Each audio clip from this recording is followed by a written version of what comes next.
qu'un micro-organisme pathogène pour l'homme infecte un individu, il doit suivre un trajet appelé chaîne de transmission, qui peut être direct ou indirect.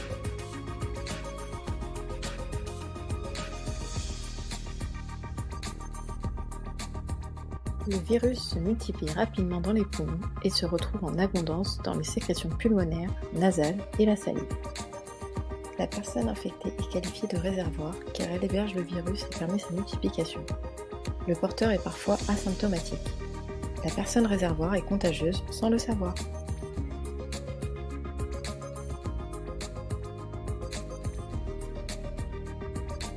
Une fois à l'extérieur de l'organisme, le virus ne se multiplie pas mais peut persister un certain temps sur les surfaces inertes, téléphone, mouchoir, poignée de porte, crayon, etc.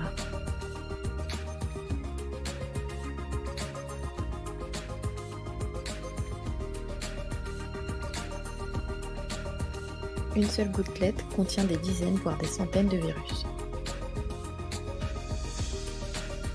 Le virus pénètre chez la personne saine.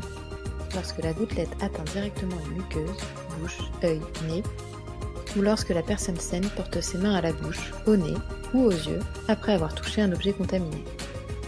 C'est ce qu'on appelle le manuportage.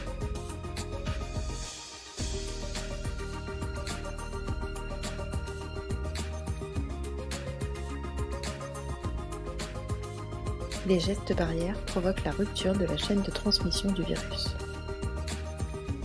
Ces gestes barrières et le port d'équipements de protection permettent d'interrompre la chaîne de contamination. Ce sont des mesures de prévention.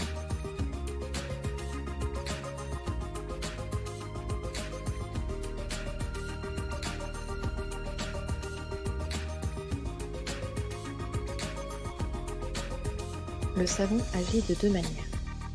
La mousse du savon enrobe les particules de virus qui seront éliminées par le rinçage à l'eau. Le savon désorganise les lipides de l'enveloppe du virus et l'inactive.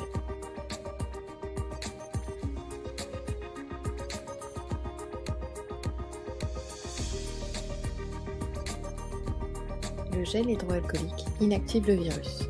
Il est recommandé lorsque vous n'avez pas de savon à portée de main. La transmission directe de personne à personne est limitée si l'on supprime les poignées de main et les accolades. La distance permet d'éviter la transmission d'un postillon sur le visage d'une autre personne. Tousser dans son coude permet d'éviter que la main ne devienne un vecteur de virus. Utilisez un mouchoir à usage unique. Le jeter immédiatement après usage dans une poubelle avec un sac en plastique, puis se laver les mains. La prévention par les gestes barrières n'est pas toujours suffisante. Les équipements de protection viennent alors la compléter.